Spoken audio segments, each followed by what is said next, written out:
The ground shook beneath High Counselor Velthor's feet as another massive explosion lit up the night sky. He pressed his scaled hands against the cold metal of the observation deck, watching helplessly as the Korthax warships destroyed everything his people had built over thousands of years. The orbital defense platforms that had protected their homeworld for generations were now nothing but burning debris, falling like deadly rain.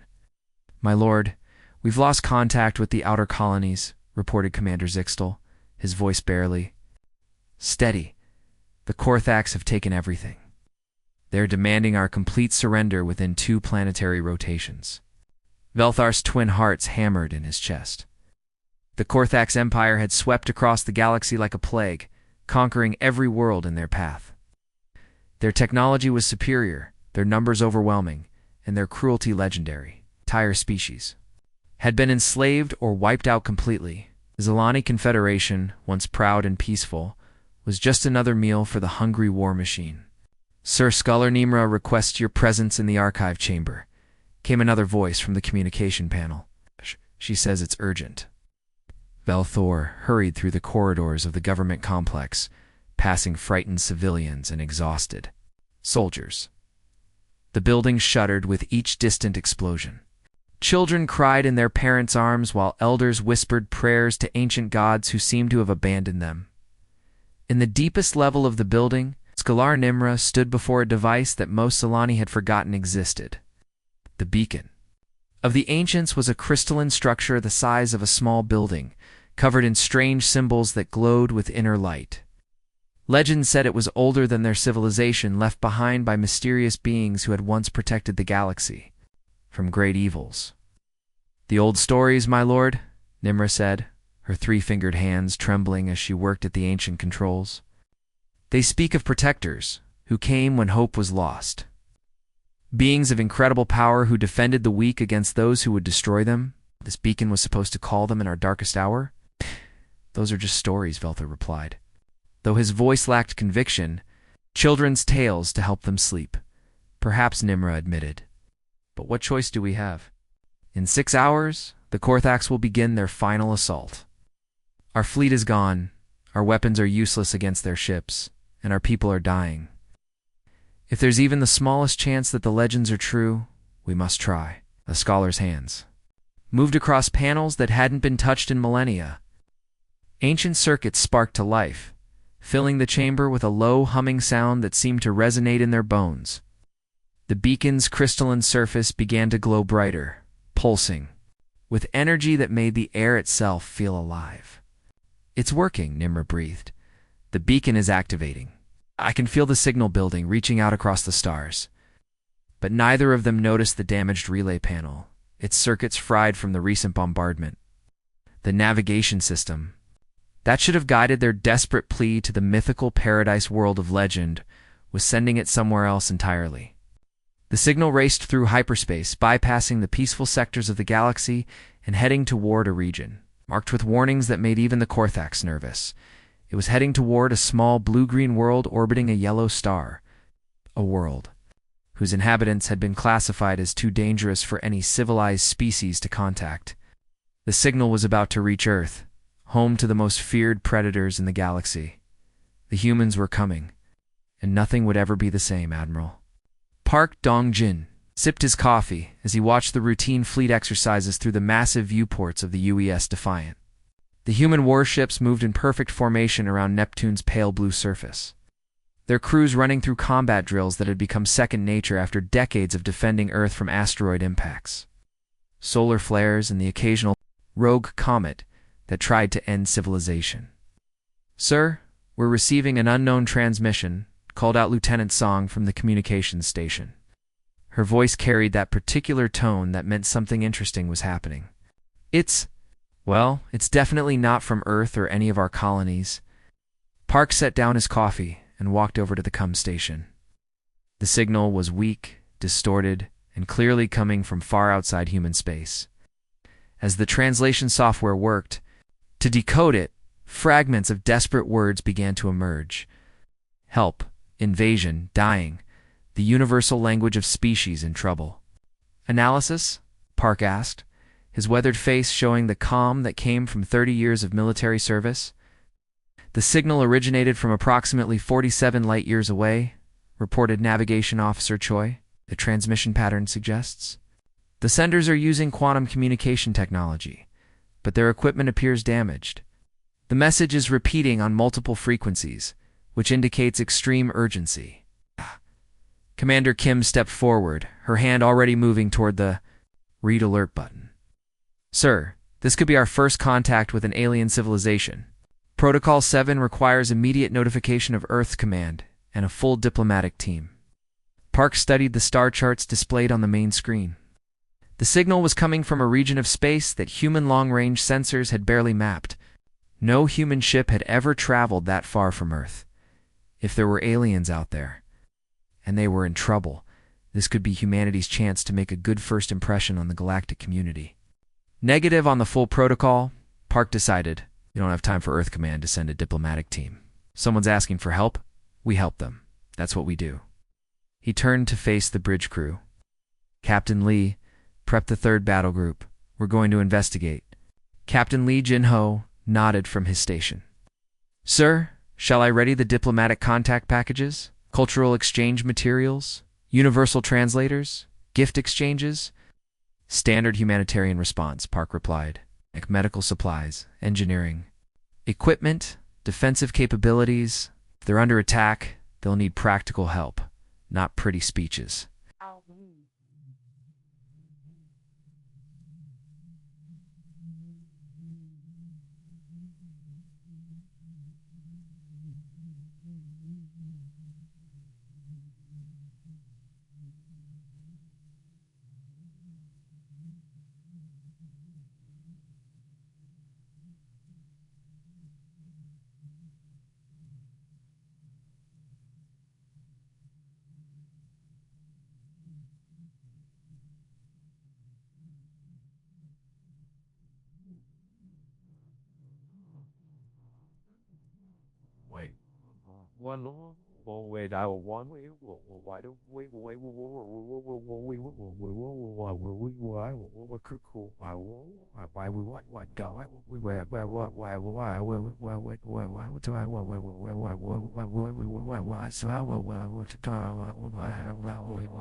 12 human warships formed up in attack formation, their hulls bearing the scars of countless battles against space debris, radiation storms, and the harsh environment of the solar system. The ships looked brutal because they had been built. To survive in the deadliest environment, humans knew space itself, to human eyes. These vessels were simply well-designed and battle-tested. The EU's Indomitable had survived 3 direct hits from kilometer-wide asteroids. The UA's Relentless had flown through a solar flare that would have vaporized most materials. The UES Thunderstrike had been rebuilt so many times that jokes circulated about whether any original parts remained. But to the galaxy beyond, these ships represented something far more terrifying. They were the products of a species that had learned to wage war against their own planet just to survive. Every design choice, every weapon system, every defensive measure had been tested in the crucible of Earth's hostile environment. As the battle group prepared to jump to hyperspace, none of the humans realized they were about to become the answer to prayers they never knew had been spoken. They were simply doing what came naturally, helping someone in need. The jump drives engaged, and 12 ships full of Earth's most dangerous predators began their journey toward the Zilani homeworld. Ambassador Kethri floated in his specially designed life support chamber, waiting nervously in the diplomatic receiving bay of the orbital station. The Zilani delegation had prepared for this moment with great care, arranging traditional welcome ceremonies and peace offerings for the legendary protectors who would surely arrive as beings of pure light and wisdom. Instead, reality tore apart. In front of them, as 12 massive warships materialized out of hyperspace, the ships were enormous, dwarfing even the largest Zilani vessels. Their hulls were dark gray, scarred with impact marks and radiation burns that told stories of countless battles. Strange symbols and numbers were painted along their sides, and weapon ports bristled from every surface like the spines of some deadly creature.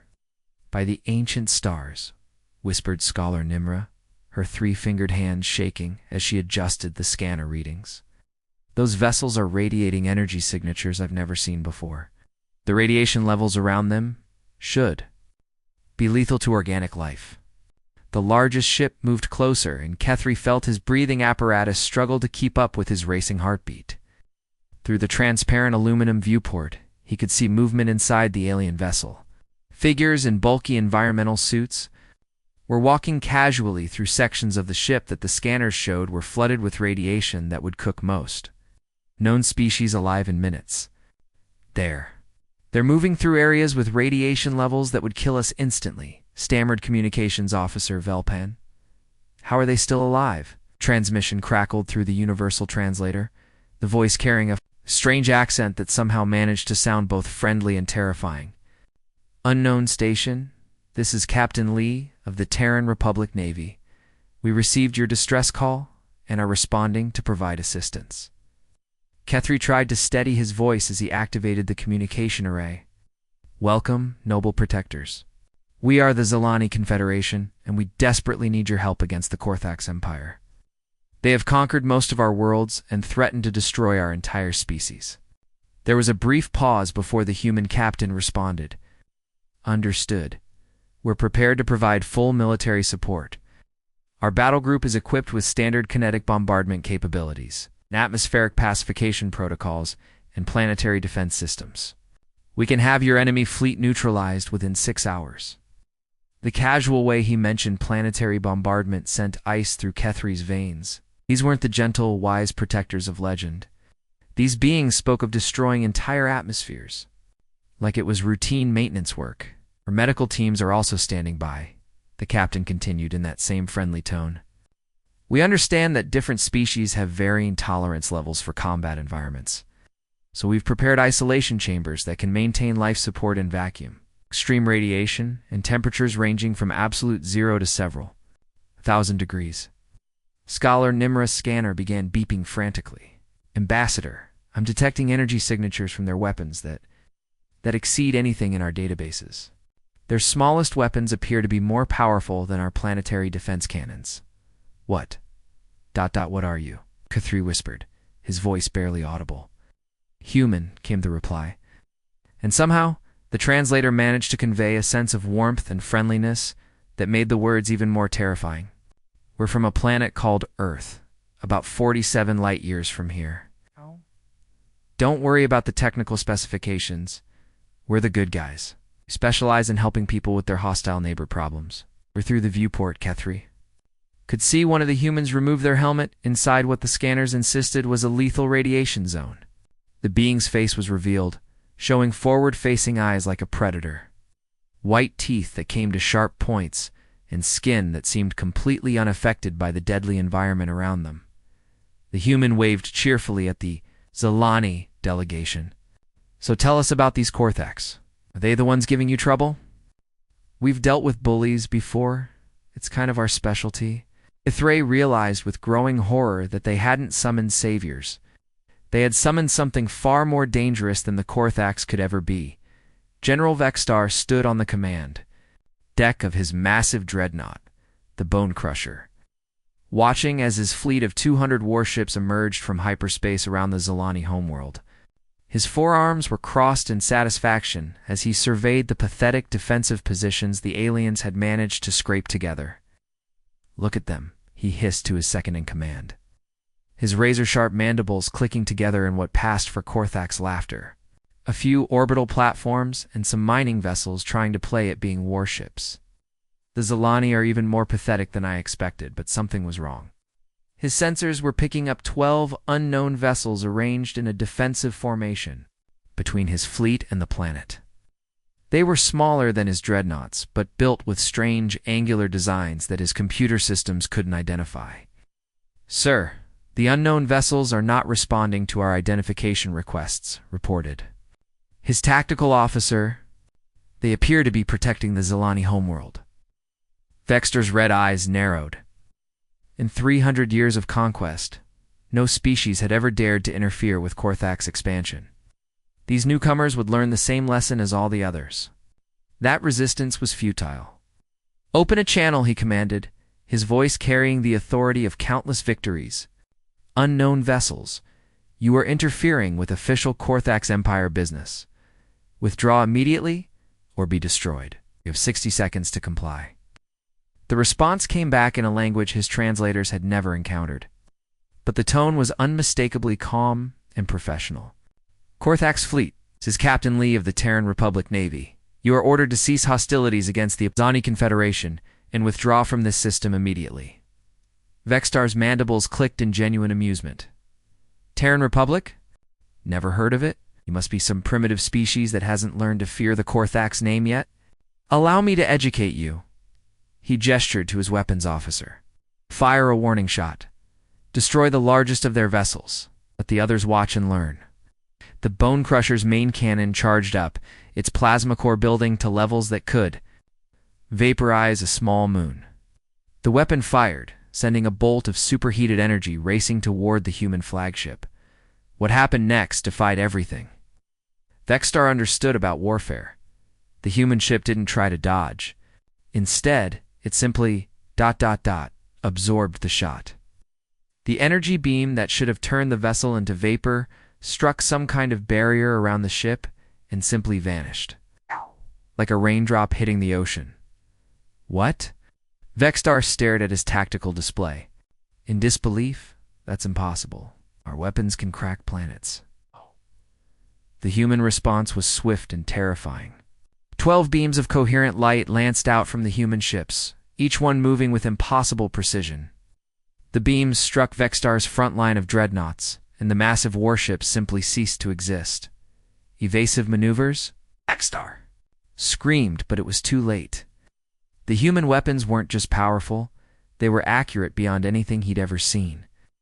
Each shot found its target with surgical precision, carving through Korthax armor like it was made of paper. "Sir, we're losing ships faster than our computers can track," his tactical officer reported, panic creeping into his voice. "Their weapons are cutting through our shields like they're not even there." On the bridge of the UES Indomitable, Captain Lee watched the battle with the calm expression of someone who had done this many times before. Tactical, continue targeting their larger vessels. Navigation, keep us between them and the planet. Engineering, how are our power levels? "All systems nominal, sir," came the reply. "We're running at about 30% capacity. These guys aren't exactly pushing us to our limits." Lieutenant Commander Park called out target coordinates with the same tone he might use to order lunch. "Dreadnought, at bearing 270, range 4,000 kilometers. Clean kill shot available. Take it," Lee replied simply. Another Korthax. Dreadnought vanished in a ball of superheated plasma. Vextar watched in horror as his fleet, the pride of the Korthax Empire, was systematically dismantled by 12 unknown ships. Ships that moved like predators and struck like lightning. Ships that treated his most powerful weapons like a minor inconvenience. "What are they?" he whispered, his voice barely audible above the sounds of his flagship's alarms, as if in answer. Us. Another lance of coherent energy reached out from the human formation and touched his ship. Us. The last thing General Vextar saw was his own bridge. Dissolving around him, Captain Han Sunwoo stepped out of the dropship onto the surface of Kepler 44, to be. His boots crunching on the frozen methane that covered the ground like snow. The planet was a nightmare world by most galactic standards, a toxic wasteland. Where the Korthax had built their forward operating base specifically because they believed no other species could survive there? "Weather report," Sergeant Han said, into his cum unit, his breath visible even through his helmet's filtration system. Sergeant Omanesio checked her environmental readings with the casual air of someone checking the morning news. "Atmospheric pressure is sitting at about 3 times Earth standard, sir. Nothing we haven't handled before. Temperature's a bit chilly at -40°C, but honestly, it's warmer than that winter we spent in Antarctica during training." She paused to scan the horizon where the Korthax base sprawled across a valley like a metallic cancer. "Radiation levels are actually pretty pleasant, sir. About the same as you'd get from a chest x-ray back home. My grandmother gets more radiation."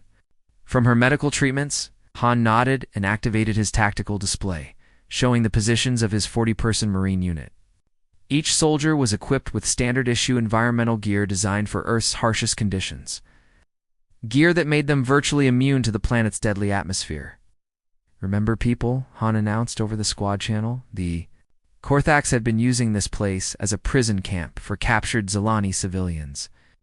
Intel suggests about 3,000 prisoners are being held in the underground facilities. "We go in fast, we go in hard, and we bring everyone home," the Marines moved out across the frozen landscape, their movements smooth and coordinated despite the crushing atmospheric pressure. Inside the Korthax base, automated sensors began detecting the human approach. But the readings made no sense to the alien computers. "Sir, the perimeter sensors are malfunctioning," reported a Korthax technician to Base Commander Krexfell. "They're showing movement outside, but that's impossible. Nothing can survive in this atmosphere for more than a few minutes." Krexfell's four eyes narrowed as he studied the sensor data. "Run a full diagnostic. If the Zilani have developed some kind of environmental suit technology, we need to know about it." But the sensors weren't malfunctioning. They were accurately tracking 40 humans who were not just surviving in the toxic environment, but actually enjoying the challenge it presented. "Hey, check this out," called out Corporal Park, stopping beside a steaming crater where the planet's acidic rain had eaten through solid rock. "The pH level here is about the same as battery acid. Remember that training exercise where we had to survive in those sulfur caves in Yellowstone? This is practically a vacation compared to that." Private Kim knelt beside a patch of ground where strange alien plants grew in the toxic soil. "These things are actually kind of pretty. Reminds me of those flowers that grow near the volcanic vents in Iceland. Same kind of harsh beauty." The Korthax had built their base to be impregnable, surrounded by defensive barriers that would stop any conventional assault, but they had never faced an enemy that treated their most devastating environmental weapons as minor inconveniences. "Breaching charges ready," reported demolitions expert Yoon, attaching explosive devices to the base's outer wall. "Sir, their barrier is designed to keep out chemical attacks and radiation, but it's not really built to handle good old-fashioned explosives." The charges detonated with a sound like thunder, tearing a massive hole in the supposedly impenetrable defense.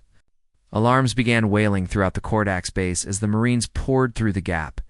Inside the base, Korthax warriors scrambled to defend their positions, but they were facing an enemy unlike anything they had ever encountered. These humans moved through the toxic environment like they were walking through a pleasant garden, their weapons firing with deadly accuracy while they casually discussed the weather. "Contact front," called out Sergeant O as Korthax soldiers appeared in the corridor ahead. "Looks like about 12 hostiles.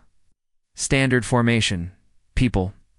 Remember, we've got civilians to protect, so watch your backdrop." The firefight was brief and decisive. The Korthax warriors, weakened by the effort required to simply survive in their own base's environment, were no match for humans who were operating at peak efficiency. As the smoke cleared, Captain Han looked around at his Marines, who were already moving to secure the prisoner compounds. Not one human had been injured, while the Korthax defenders lay defeated around them. "You know what, sir?" Sergeant O said, reloading her weapon. "I think I'm actually going to miss this place when we leave. It's been a while since we've had a real challenge."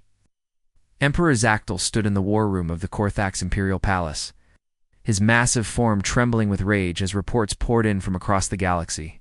In less than a week, these unknown humans had destroyed 3 of his finest fleets and liberated dozens of conquered worlds.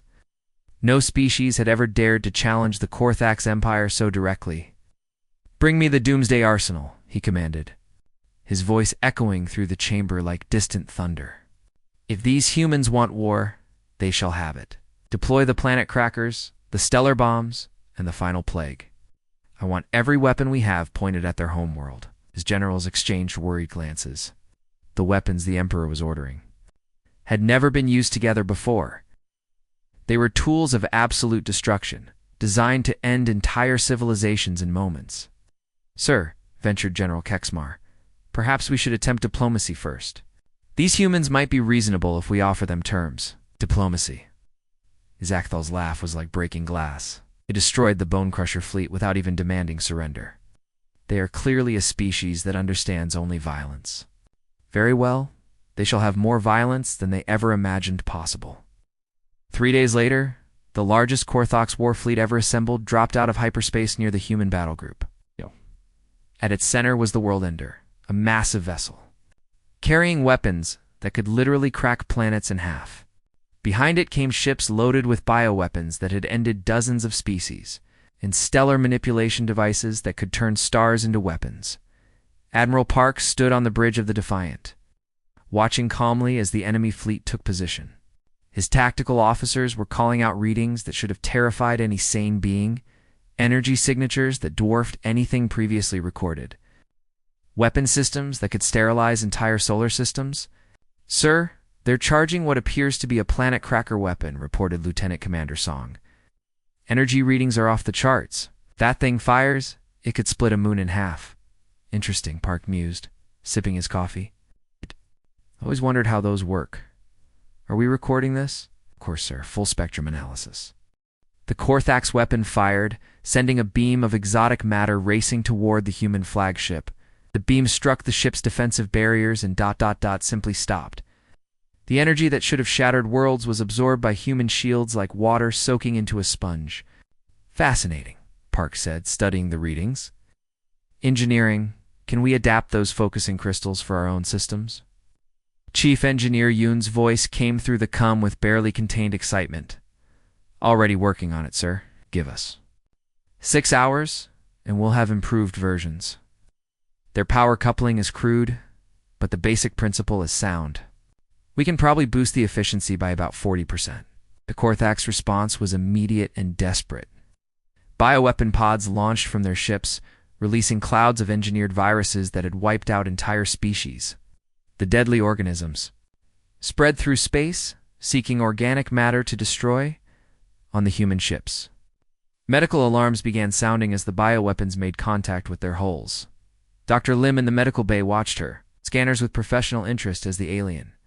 Viruses attempted to breach the ship's biological defenses.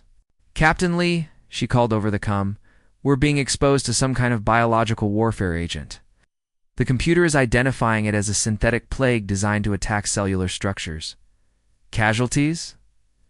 Lee asked, his voice showing mild concern. "Oh, none, sir. The virus is actually quite clever.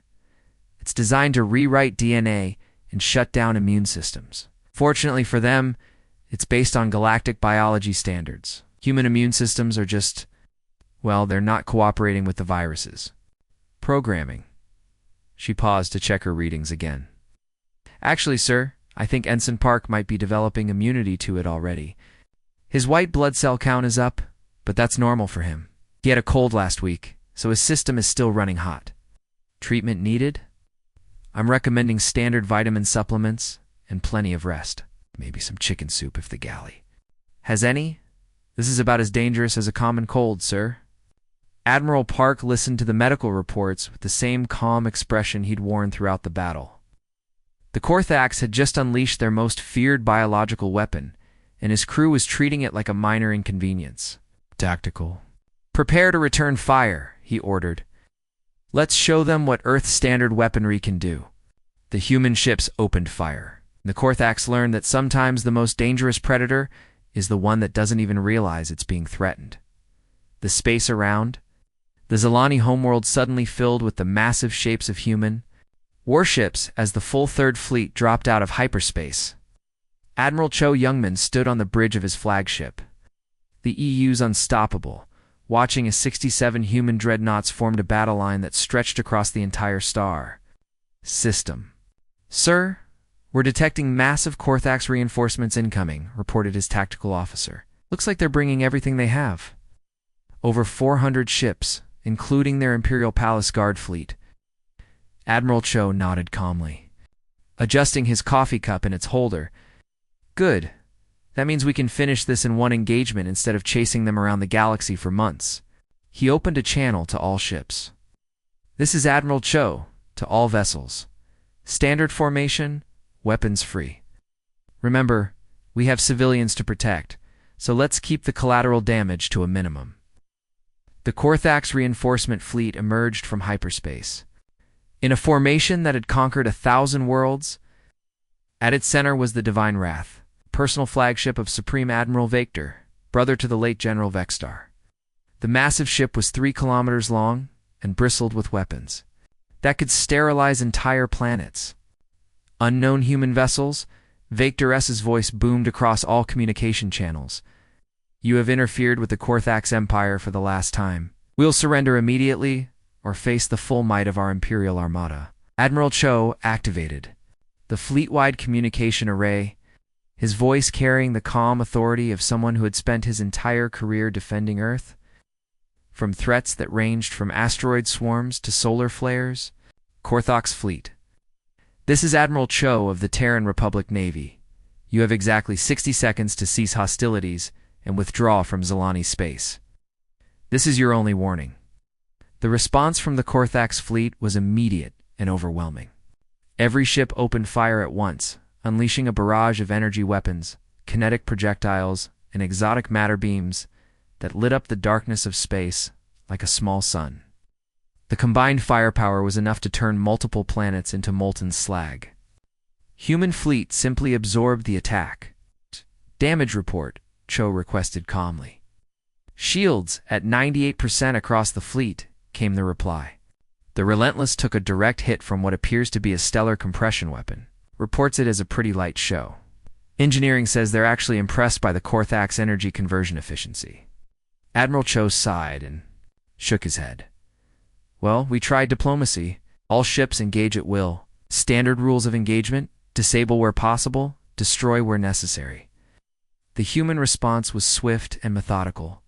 67 human dreadnoughts opened fire in perfect coordination, their weapons moving with the precision of a surgical strike. Each shot was calculated to achieve maximum effect with minimum waste. Captain Park on the Thunderstrike called out targets with the casual efficiency of someone directing traffic. Dreadnought at bearing 090, range 6,000 kilometers. Clean disable shot available, targeting their main reactor. Confirmed kill, came the reply moments later. Target is dead in space. Minimal casualties. This pattern repeated. Across the battlefield as human ships systematically dismantled the Korthax Armada, where the enemy had attacked with raw fury and overwhelming force, the humans responded with calculated precision and overwhelming competence. Sir, the Korthax flagship is attempting to ram us, reported Navigation Officer Kim. Standard evasive. Maneuvers, Cho replied without looking up from his tactical display.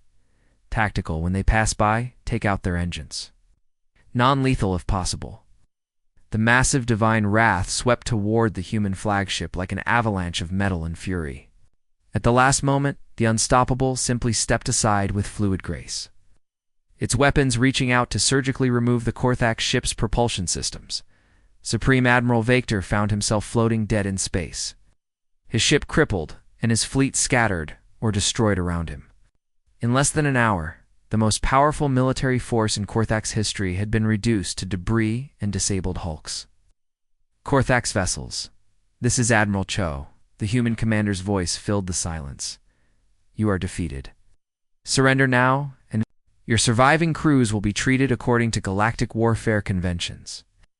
Continue fighting, and we will demonstrate why no species has ever successfully invaded Earth.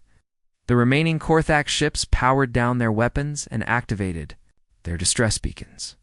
The war was over, and everyone knew it.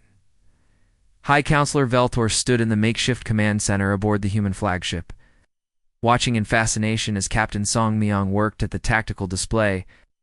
The holographic star map showed dozens of Korthax-occupied worlds, each one marked with population estimates and strategic importance ratings.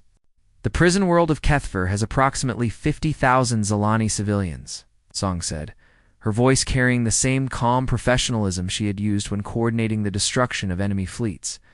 Intelligence suggests the Korthax will execute them if they detect our approach. Acceptable casualty rate for a direct assault would be approximately 12%. Velthar's three-chambered heart skipped a beat. The way she spoke of acceptable losses with such casual efficiency should have horrified him. These humans discussed death and destruction like they were planning a meal. However, Song continued, We can minimize casualties by using a stealth. Insertion. Marine teams can neutralize the guard towers while our ships create a distraction on the other side of the planet. Estimated casualty rate drops to less than 1%. With mission completion probability remaining at 97%, despite himself, Velthar felt a surge of hope. You would risk your own forces to save our civilians? Song looked up from the display, her expression showing genuine confusion. Of course, that's why we're here, isn't it? To help people. Before Velthor could respond, alarms began sounding throughout the ship. A junior officer rushed into the command center, his face flushed with urgency. Captain, we've received a distress signal from the surface of Tethcon. A group of human medics are trapped in a collapsed building with injured Zalani survivors. Local Korthax garrison is moving to eliminate them. Song was already moving toward the door. Prep a rescue shuttle. Full combat loadout. Ma'am, the officer continued. The building is in the middle of a heavily fortified Korthax stronghold. It would take at least 2 companies of Marines to break through their defenses. The medics are only protecting 37 civilians. Song paused at the doorway. Your point? Well, ma'am, the tactical analysis suggests that a rescue operation would cost more resources than the strategic value of the civilians warrants. The temperature in the room seemed to drop several degrees. Song's voice, when she spoke, carried an edge that made Veltha scales ripple with instinctive fear. Ensign Kim, you will never again suggest that human lives, or the lives of anyone under our protection, can be measured in terms of strategic value. Do I make myself clear? Yes, ma'am, it's crystal clear. Good. Now, prep that shuttle. We're going. To get our people. 2 hours later, Velthar watched from the tactical display as human forces carved through Korthax defenses with surgical precision. The rescue operation was a masterpiece of controlled violence. Enemy positions eliminated with minimal collateral damage. Civilians evacuated safely, and the human medics extracted without a single casualty. Your people confuse us, Velthar, admitted later as they watched human medical teams working in the field hospitals. You speak of destruction so easily, yet you show such compassion. How do you reconcile these contradictions? Captain Song paused in her review of casualty reports. Around them, human doctors worked alongside Zalani healers, treating wounded from both sides of the conflict without discrimination. A human engineer was teaching a group of Zalani children how to repair their broken toys while her team rebuilt the local power grid. That's exactly why we can speak of destruction so easily, Song replied thoughtfully. We know the real cost of violence. We understand what it means to lose someone, to see innocent people suffer. That's why we get angry at those who cause unnecessary pain. She gestured toward the medical bay, where Dr. Lim was working on an injured Korthax prisoner with the same care she had shown to human soldiers. We don't fight because we love violence. We fight because we love peace. And sometimes the only way to protect peace is to be very, very good at war. Velthar watched a human marine sharing his emergency rations with a group of starving Zalani. Refugees. These same marines had fought their way through Korthax defenses that morning, moving with deadly efficiency. Now they were gently helping children and elderly civilians. We thought the legend spoke of beings of pure light, Velthor said quietly. Instead, we found warriors from a world of darkness. But perhaps, perhaps that's exactly what we needed. The news spread across the galaxy like wildfire. The Korthax Empire, the most feared military force in known space, had surrendered unconditionally to a species that most civilizations had never even heard of. On thousands of worlds, beings who had lived in terror for generations finally dared to believe that freedom was possible. Admiral Park stood in the communications center of the newly established Terran-Zalani Joint Command, watching as the formal surrender ceremony was broadcast to every corner of the galaxy. Emperor Zakthal, once the most powerful being in known space, knelt before a simple human captain and formally dissolved the Korthax Empire.